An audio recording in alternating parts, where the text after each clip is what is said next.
Komunikimet në platformat e koduara Sky dhe EncroChat zbuluan një rrjet kompanish shqiptare, të cilat dyshohet se kanë kryer pastrimin e parave të klanit Çopja, të akuzuar për trafikimin e sasive të mëdha të kokainës nga Amerika Latine drejt Shqipërisë. Mes emrave të atyre që përmenden si pastrues të vëllezërve Franc Çopja dhe Hajdar Bako Çopja, është edhe Arjan Ormenaj, 60 vjeçari nga Elbasani, zotëron një grup kompanish me aktivitete të ndryshme tregtare, kryesisht në industrinë e rëndë. Mes tyre Arjan Ormenaj është aksioneri me 31% në shoqërinë Eurobeton 2005, ndërkohë që kjo kompani deri më tani nuk ka llogaritë hapura me prokurorinë e posaçme. Ajo u bë subjekt i sekuestrimeve nga Prokuroria e Tiranës.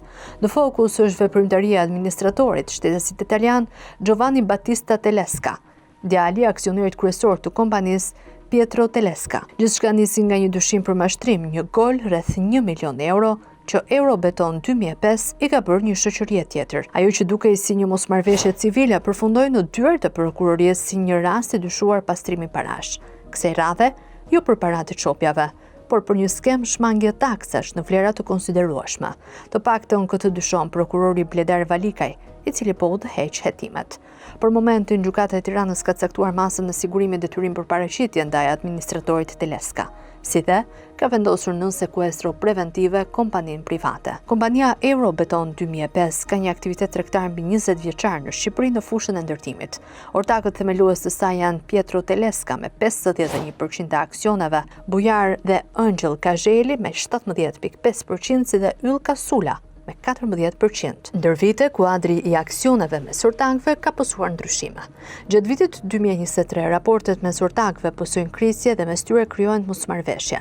Në fund të dhjetorit 2023, ortakja Yll Kasula, e cila në atë kohë zotëronte 31.5% e aksioneve, ja dhuroi shtetasit Arjan Ormenaj. Largimi i saj nuk ka qenë shumë normal dhe këtë e pranon vetë Sula gjatë pyetësorit në prokurorinë e Tiranës. Ajo duket se nuk e ka pranuar largimin nga posti administratore së Eurobeton 2005. Megjithatë, vendimi përfundimtar i takon aksionerit kryesor, Pietro Telesca. Italiani i moshuar vendosi ndërprerjen e raporteve me Yll Kasulën. Në krye të punëve administrative u vendos djalit i tij Pietro Telesca, ndërsa vajza Melanie kontrollonte çdo lëvizje në burimet njerëzore. Në fillim të marsit 2026, Altin Memica, drejtuesi një kompanie që merret me nxjerrjen dhe përpunimin e materialeve ndërtimore, paraqitet në Departamentin e Policisë Kriminale në Drejtorinë e Policisë së Shtetit. Me disa letra në duar i pretendon se Eurobeton 2005 administratori i saj Giovanni Telesca e kanë mashtruar. Kallëzuesi thotë se drejton shoqërinë Met Hasani dhe se ka pasur prej vitit 2021 bashkëpunim me Eurobeton 2005 SHPK. Ai thotë se ka furnizuar me materiale të ndryshme kompaninë e drejtuar nga Telesca dhe se për çdo shitje ka lëshuar faturat përkatëse tatimore. Për çdo furnizim hartoi proces verbal dorëzimi nënshkruar nga përfaqësues të dy shoqërive. Palët kishin rënë dakord që fatura e fiskalizuar të kryej përmbledhshëm në një moment të dytë pas rakordimeve ndërmjet punonjësve të dy shoqërive, thuhet në kallëzi. Në dosjet hetimore thuhet se në rakordimet e faturave flet daljeve gjatë të gjithë periudhës që është kryer furnizimi me inerte janë kryer rregullisht nga ekonomistët Lorenz Habilaj për Met Hasanin SHPK dhe Diana Nikolli për Eurobeton 2005 SHPK. Dhe në çdo rast janë konfirmuar nga të dyja palët. Ky fakt vërtetohet nga komunikimet përkatëse me email ndërmjet përfaqësuesve të dy kompanive. Në qershor 2023, administratori i shoqërisë Eurobeton 2005, shtetësia Yll Kasula, me të cilën ishin bërë kontrata mes dy kompanive, u zëvendësua nga Giovanni Telesca. Administratori i ri pranon në raportin tregtar të nisur më parë mes dy kompanive dhe pranoi të vijonin bashkëpunimin.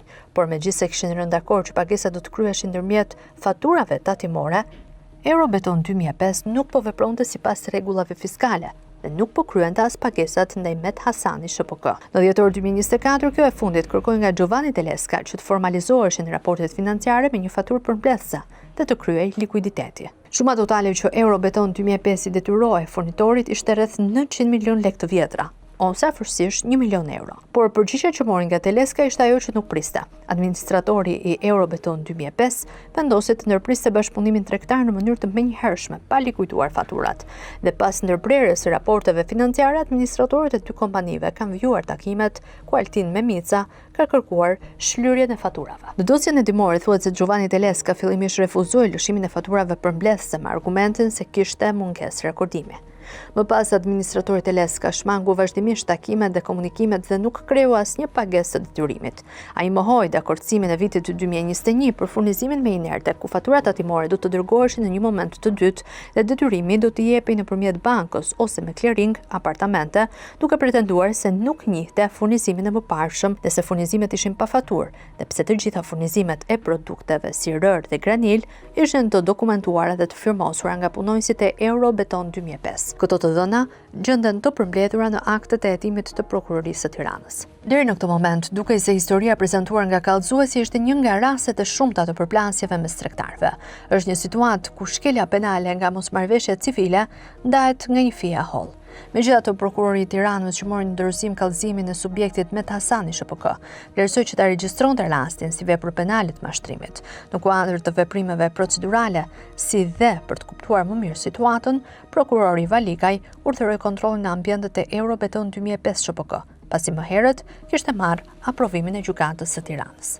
Të dhënat që rezultuan nga ky kontroll forcuan bindjen e prokurorisë së Eurobeton dhe Giovanni Teleska mund të janë përfshirë edhe në një skem pastrim parash.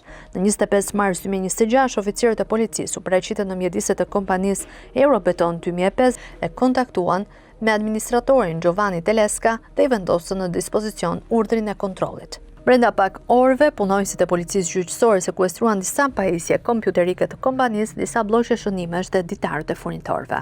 Në këto ditarë gjenden të dhëna të cilat sipas prokurorisë forcojnë të dhënat e kallëzuara nga Altin Memica i Met Hasani SHPK. Nga analizimi i ditarëve të furnitorit midis subjektit Eurobeton 2005 SHPK dhe subjektit Met Hasani SHPK rezulton si më poshtë. Konstatohet se marrëdhëniet midis dy palëve kanë filluar në datë 4/5/2021 deri në 30/12/2023. Nga të dhënat e pasqyruara në këtë ditar furnitor rezulton se subjekti Eurobeton 2005 SHPK i detyrohet subjektit Met Hasani SHPK shumën 73 milion lek, ku në këtë regjistër figuron edhe shënimi pa të vëshë, thuhet në dosjen e siguruar nga redaksia. Më tej, dokumentet hetimore thonë se konstatohet se marrëdhëniet midis palëve kanë filluar në datë 26/6/2024 deri në 10/12/2024.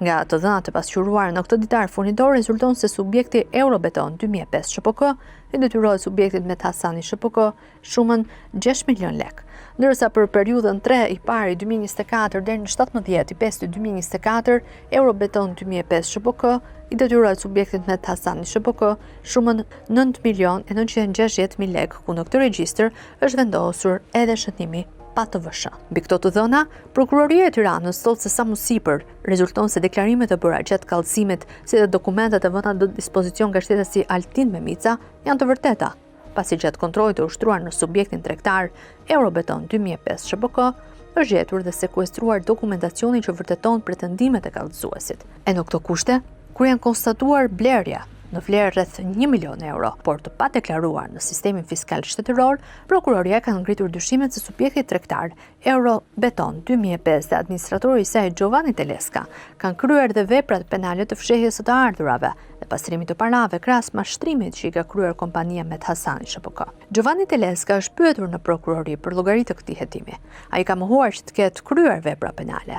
Teleska ka pranuar se ka pasur raporte tregtare mes Eurobeton 2005 dhe Met Hasani SHPK, të cilat kanë rezultuar vetëm nëpërmjet faturave fiskale. Ai pranon gjithashtu që pagesat nuk janë likuiduar në pritje të pagesave nga palë të treta. Në lidhje me pretendimet e Altin Memicës për furnizimet e kryera gjatë vitit 2021-2025 me faturë jo fiskale, Teleska ka deklaruar para grupit hetimor se nuk ka dieni për periudhën para emërimit të tij. Giovanni Teleska pranon se ka refuzuar një faturë nga Met Hasani SHPK, të cilën e konsideron të fryrë. Unë nuk e kam pranuar një faturë me vlerë të fryrë rreth 89 milion të lëshuara nga Met Hasani SHPK, pasi ishte e fryrë dhe për këtë arsye nuk e kemi regjistruar në sistemin e fiskalizimit, ka deklaruar Teleska në prokurori. Megjithatë, grupi hetimor i ka marrë me rezervë deklarimet e administratorit të Eurobeton 2005. Sipas hetuesve, të dhënat e mbledhura gjatë hetimit tregojnë se mes dy palëve janë kryer raportet tregtare në vlerat që deklaron kallëzuesi dhe që rakordonin edhe me ditarët furnitor të gjendur tek i kallëzuari. Mbi këto dyshime, Prokuroria e Tiranës kërkoi caktimin e masës, detyrim paraqitje në policinë gjyqësore për administratorin Teleska, si dhe vendosjen nën sekuestro të Eurobeton 2005 SHPK. Kërkesa e prokurorisë u pranua nga gjykata e Tiranës në 24 mars 2026. Vendimi mbeti në fuqi në 4 maj 2026.